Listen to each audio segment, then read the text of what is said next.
It wasn't a lipstick. It wasn't a message. It was a phone left behind in a hotel robe pocket. And the hotel didn't call him. They called her. She didn't search for the truth.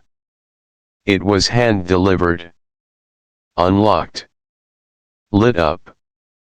Rachel from Santa Monica, the hotel called her, not him. Series, 10 True Affair Stories from California.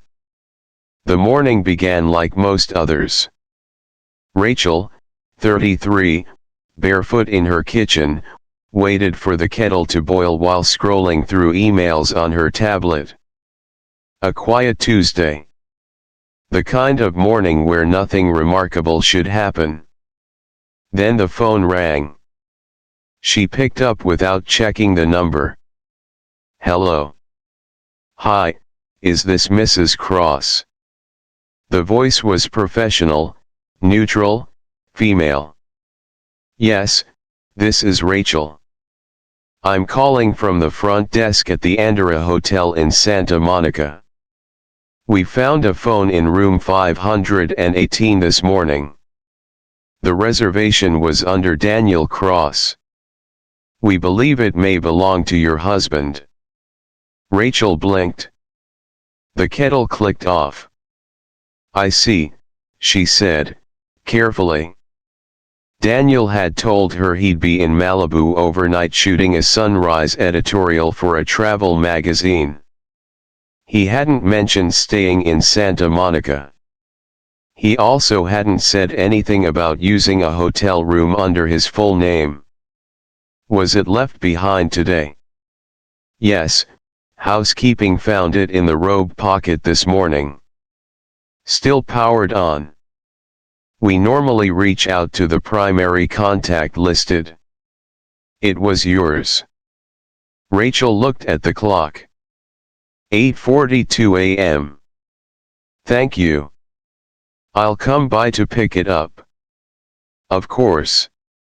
We'll hold it at the front desk under your name. She hung up. Poured her coffee. But didn't drink it. Instead, she stood there, cup in hand, trying to connect threads she didn't yet have. Daniel had two phones. His main line, always on him. And an old one, a second device he said he'd lost 6 months ago during a shoot in Seattle. Now it had turned up. Not in Seattle, but in a luxury hotel less than 30 minutes from their apartment. She didn't text him. Didn't ask where he was. Something told her not to. Instead, she changed into jeans and a jacket, tied her hair into a loose knot, and left the apartment without finishing her coffee. The drive to the Andorra was uneventful. Clear skies.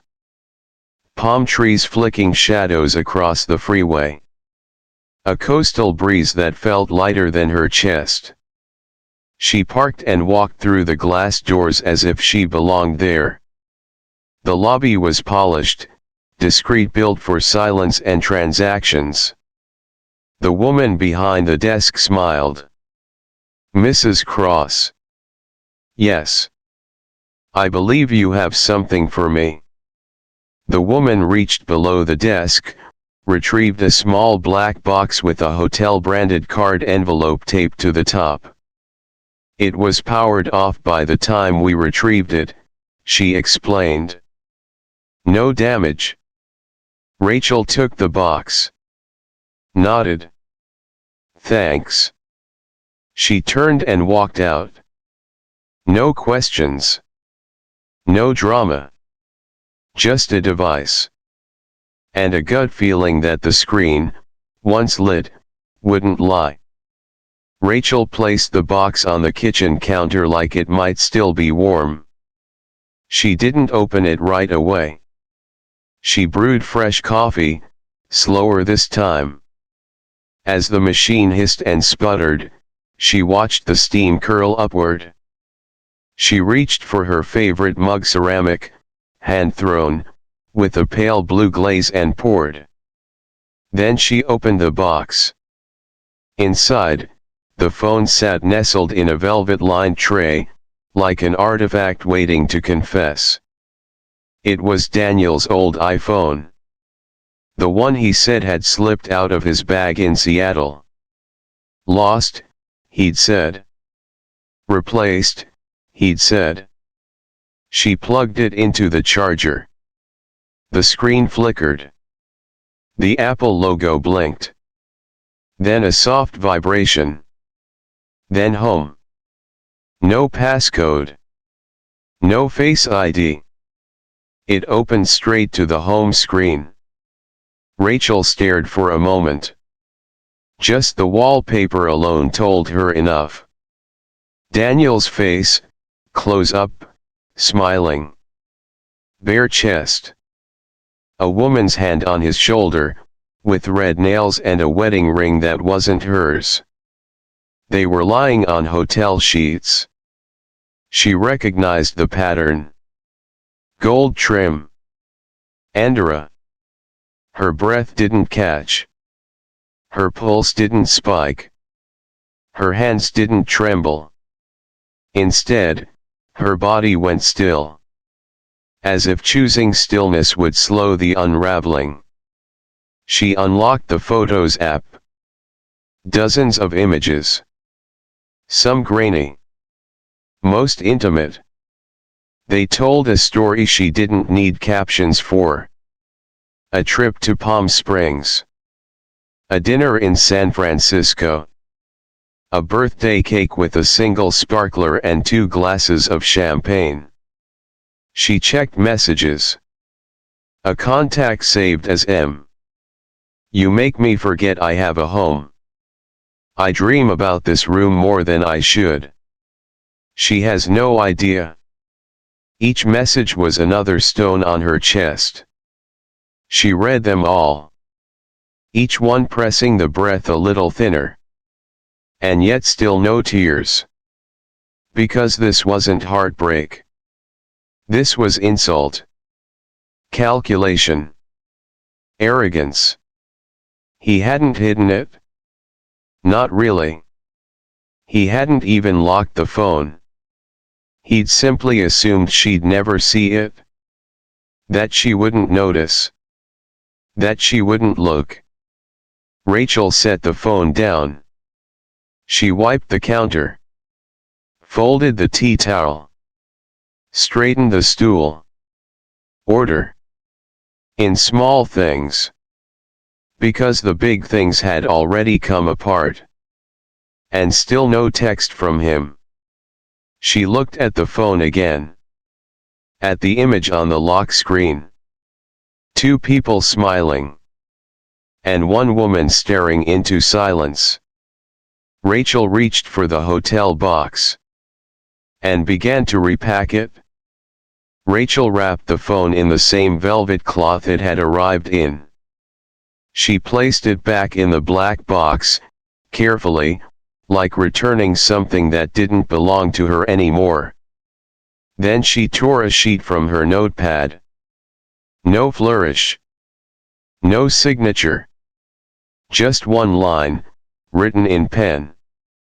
Someone left the truth behind. Don't worry, I found it. She folded the paper once, tucked it neatly into the lid. The next morning, she dressed deliberately. Black jeans. Crisp white blouse. Hair pulled back. No makeup, but lip balm. Intentional. Unreadable. She drove to the Andorra with the box on the passenger seat. The sun was already warm, but she kept the window cracked. Ocean air stirred her thoughts but didn't change their course. The lobby was quiet when she entered. Same polished floor. Same scent of eucalyptus and linen. The same woman stood behind the desk. Good morning, Rachel said. The woman smiled. Welcome back. Rachel held up the box. Would you be able to return this to the guest who stayed in room 518 yesterday? Daniel Cross. The woman accepted it with a nod. Of course. I'll make sure he receives it. No questions. No hesitation. Rachel nodded once. Thank you. And she left. No pause. No looking back. Outside, the air felt lighter. She didn't check her phone. She didn't text him. There was nothing to confront. The message had been delivered. In the quietest, cleanest way she knew how. Not to provoke. Not to accuse. Just to return what was his. The truth. Undeniable. Undramatic. Unwelcome. And hers no longer. The first call came at 6:17 p.m. Rachel was making dinner, something simple. Sautéed spinach, rice, and roasted chicken. The phone lit up on the counter. Daniel. She didn't move. At 6:34, it rang again. Same name. Same photo. Same ringtone she'd stopped hearing months ago, even when it played. By 7:10, there had been 6 missed calls. At 7:18, a message. We need to talk. Please. Rachel read it once. She set the phone face down. The rice was done. She fluffed it gently with a fork. Steam rose like an offering to no one. After she ate, she washed the dishes slowly. She wiped the counter twice. Rearranged the fruit bowl. Watered the small succulent by the window. She picked up the phone again. It was silent now. Resting. Still, she didn't reply. Instead, she walked to the bathroom. Turned on the shower. Hot water. High pressure. The kind that made your shoulders drop without asking. She undressed without rush. Stepped in. And stood there. Let the water strike her back, her neck, her scalp. It felt like rinsing off the last of a script she hadn't agreed to perform. The dialogue she never wrote. The second act betrayal. The curtain call that never came. There were no tears. No soap. No scrubbing. Just heat. And gravity. And silence. The kind of silence that comes not from pain but from understanding. Not from shock but from release. She stayed there until the steam clouded the mirror. Until her fingers wrinkled. Until she felt like herself again. When she stepped out, the phone was still there. Still face down. Still waiting. And she left it there. Rachel didn't tell anyone. Not really. She posted a single sentence on her personal profile buried between shared recipes and interior inspo photos. If you ever find what wasn't meant for you, don't return it with anger. Return it with clarity. No names. No context. Just clarity. Within an hour, there were comments. A row of heart emojis. Quiet affirmations.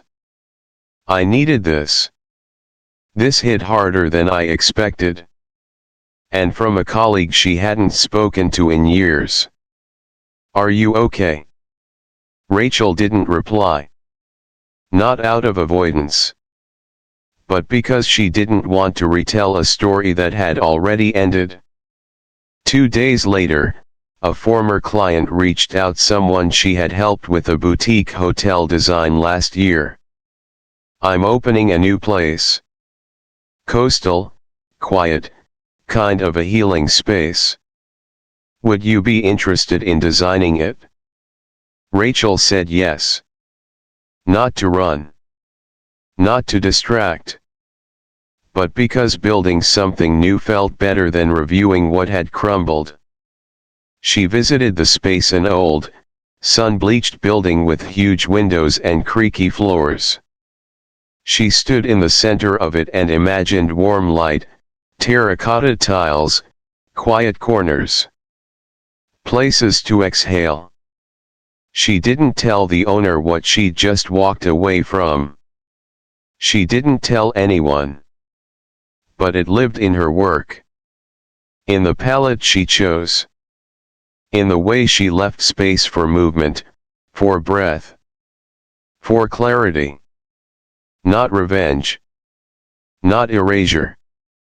Just a clean line between then and now. Not a victory. Not a loss. Just peace. And sometimes, that's the best ending there is. We began with a lipstick. A hotel receipt. A second phone that never rang at home. 10 stories across California. From San Diego to Santa Monica. Of women who didn't always scream. But always heard the silence. But California isn't the only place. Where loyalty gets rewritten. And where the truth wears someone else's perfume. Now, we're headed east. To rainy porches. Quiet neighborhoods. And hotel lobbies that tell louder stories than text messages ever could. Welcome to the next chapter. 10 true affair stories from New York. Because no matter the state, betrayal travels well.